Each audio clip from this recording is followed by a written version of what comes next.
souris, je m'envole au paradis, je vais à Rio de Janeiro, je prends ta main.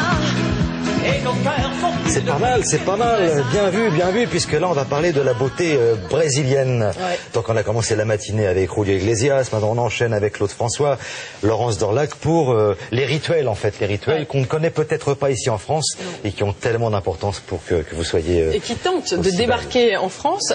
C'est une affaire qui va plutôt concerner les environs de Sao Paulo, pour revenir à l'histoire originelle de ce que j'ai découvert comme étant vraiment un phénomène là-bas au Brésil et dans les pays alentours d'Amérique latine. 1 200 000 femmes, imaginez-vous, qui s'occupent d'une marque, un vrai phénomène de marque. Vous avez toutes les infos sinon sur Internet. C'est pas loin d'une femme sur 6 qui a des produits de cette marque dans sa salle de bain, qui utilise tout ce qui est dans la biodiversité de la forêt amazonienne, de ce que peut proposer ce pays Brésil. Donc Laurence, ce qui est ici sur ce plateau, on ne connaît pas en France. Pas encore. Pas encore. Ça fait quelques années que tout doucement, voilà, ils essayent de s'imposer. Et puis ce sont surtout des odeurs étonnantes. Tenez, je vais vous faire sentir ça. Et je vais essayer de vous dire ce que c'est. Allez-y. Alors dites oui, ça. C'est très fruité. C'est voilà, non, voilà, ça ne fait appel à rien du tout dans notre bibliothèque olfactive. C'est maracuja, c'est la fleur du fruit de la passion. C'est une odeur qu'on peut vous garantir comme étant très, très agréable. Et il y a comme ça énormément de noix, de fruits, beaucoup de choses qui viennent parfois de l'alimentation, qui sont dans les jardins, qui viennent proposer des principes actifs par ailleurs extrêmement bons en beauté pour le corps de ces femmes. Parce que je ne vous apprendrai rien en vous disant que les Brésiliennes ont le culte du corps, mais ce que j'ai découvert là, moi, c'est une manière d'apprivoiser le corps avec des produits très naturels et avec une approche du produit de beauté. C'est ça qui est un petit peu différent, qui vise à être plus un truchement. C'est plus un moyen d'être bien avec soi-même, et ça veut dire bien avec soi-même, pouvoir mieux communiquer avec l'autre. Et là, ce que je découvre ce matin, ce sont des femmes qui parlent entre elles de ces produits, qui découvrent ces senteurs. Et franchement, c'est très rafraîchissant. Ça fait beaucoup de bien. Ça fait 40 ans que ça a un succès là-bas. C'est une marque qui a même...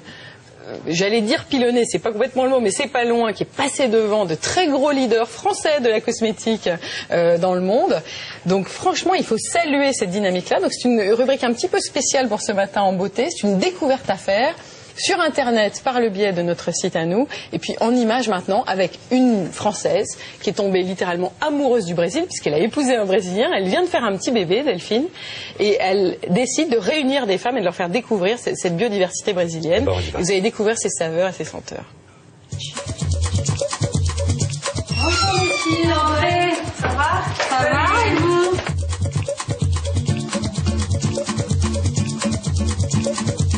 Plein été, c'est l'heure de prendre soin de soi. Voilà, exactement.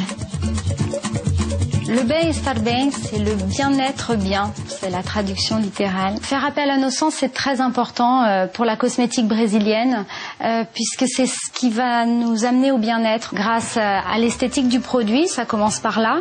Ensuite, quand on ouvre le produit, on est immergé par l'odeur. Ensuite, quand on va plonger les doigts, par exemple, dans le pot de crème, ce sera la texture, et on se posera sur notre peau. Tout ça, ça fait appel à nos sens, et c'est un bien-être qui nous est utile pour être bien avec les autres et être bien toute la journée.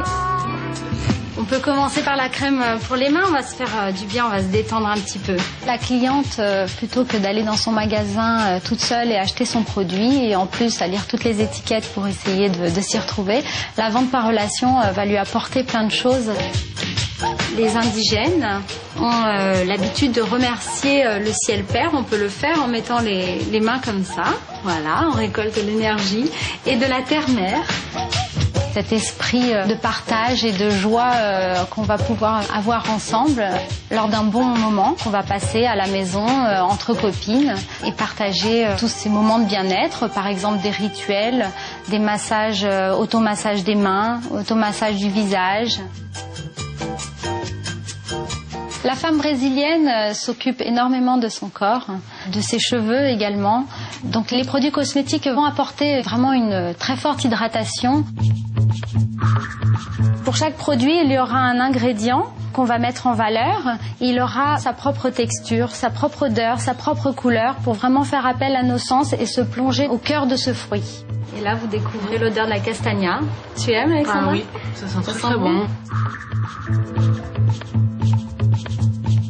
La castagna qui est une noix très riche, le cupuaçu qui est un fruit comme un beurre à l'intérieur où on va pouvoir extraire de très riches principes actifs qui sont très hydratants. On l'appelle le nectar des dieux.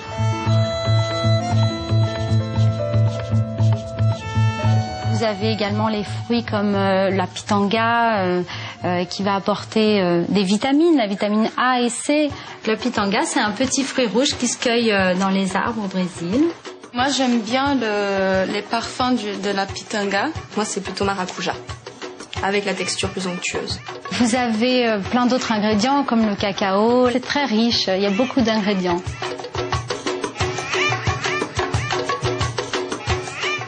Eh ben, c'est pas mal du tout, à mon avis. Ouais. Ça va faire fureur dès ce soir déjà. Ouais. Non, c'est un voyage à faire. Un voyage à faire dans sa salle de bain et se renseigner sur Internet et ensuite se laisser porter par vraiment de nouvelles senteurs. J'ai presque envie de me oindre.